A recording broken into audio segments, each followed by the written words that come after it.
Scream 6. Bit of a mixed bag.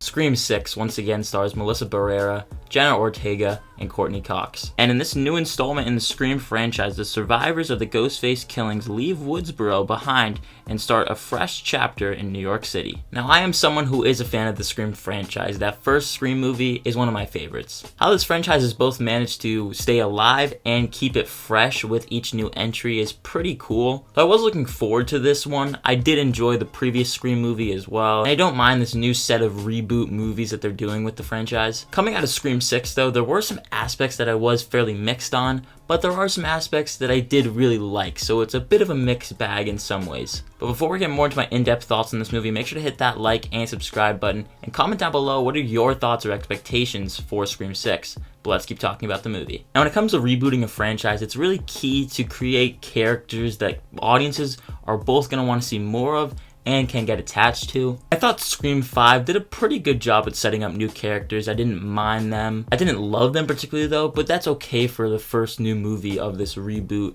trilogy, I guess, where they're going. But it very well could be more movies. Here in Scream 6, I wasn't the biggest fan of the characters, and I did feel like that was a big factor that was lackluster for me, and it's one of the reasons why I didn't love this movie like I wanted to, of course. I thought the performances were good. I think Jenna Ortega was a big standout, as she is one of the best younger actresses in the business right now. But also Dermot Mulroney, who plays a very interesting role in the movie. I'm not going to get into specifics. He gets some moments to shine later in the movie, and that's where I enjoyed his performance here. The first hour of this movie, though, I found it to be uninteresting, and I did find myself to be not too invested in the overall story, checking my phone here and there. And I found that they were really stretching this franchise thin in some key moments. Because as you get to a sixth movie in a franchise, it's hard to do something new and fresh. I know that I just said this franchise continues to do fresh and new things. I think they hit a point at the sixth movie where they're kind of just rehashing older ideas, which I'm not necessarily opposed to.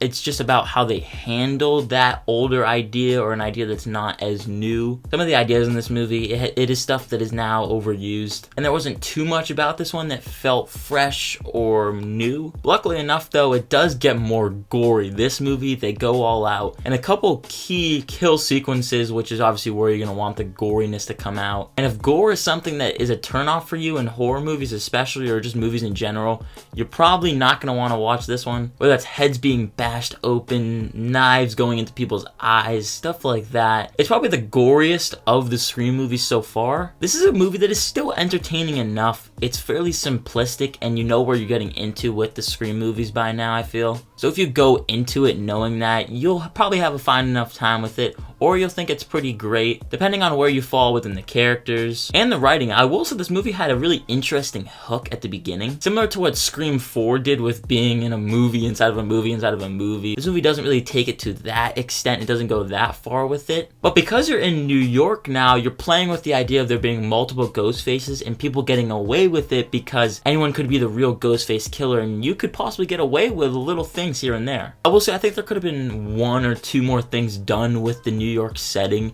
If they had a sequence where Ghostface was chasing after these characters in like Central Park or a really crowded area, which you're gonna find a lot of in New York City, it probably would have been a hard sequence to craft and write pen to paper. But if they found a way to add a little bit more here and there, I think that would have been cool. And I'm not opposed to having another New York Scream movie, but I will say that having a new setting for the story could be cool going forward. Like if they keep changing it up with cities and areas, that would be interesting. When it comes to the third act, that's where this movie really shined for me. And when it comes to the reveal, which no spoilers of course, when they finally revealed who's behind all of it, I was like, really? Like, that's what you're doing? I thought it was going to go in one way, but then it was too predictable that they luckily didn't go it that way. And the direction that they took it, though, honestly, thinking about it a little bit more, it's kind of growing on me. If you've seen a previous Scream movie, I won't get into the details because then that's just going to spoil it. You might know where they're taking it, and it definitely takes influence from that one Scream movie. I thought the third act was just great because it goes all out, especially in the kill sequences. There are some moments of fan service and characters teaming up and working together, and moments that you're gonna want to see as an audience member. So while at times I wasn't as invested in this movie as I wish I was, I definitely want a little bit more in character development in another movie, if they do one, for me to get really attached to the characters moving forward. The third act was great. They used New York in a fun way that keeps it fresh in aspects, repetitive in other aspects though. It's gory though, and if you're a slasher fan, you'll find elements to enjoy about it for sure. It's a good time, especially if you're gonna go to the movies with your friends.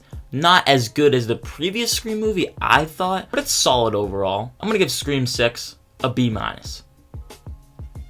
I know there's been an idea tossed around the internet of there being like a winter vibe. If they do like a ski resort Scream movie, that could be really cool. We're giving you ideas here, Paramount. Those are just my thoughts on Scream 6. Let me know down below in the comment section, what did you think of the movie if you've seen it? I want to thank you so much for watching this review, and again, if you did enjoy, make sure to hit that like and subscribe button, as well as that notification bell so you don't miss any further videos. And as always, look forward to more videos and reviews coming soon. My name is Ben, people call me Meter, and I'll see you guys in the next one.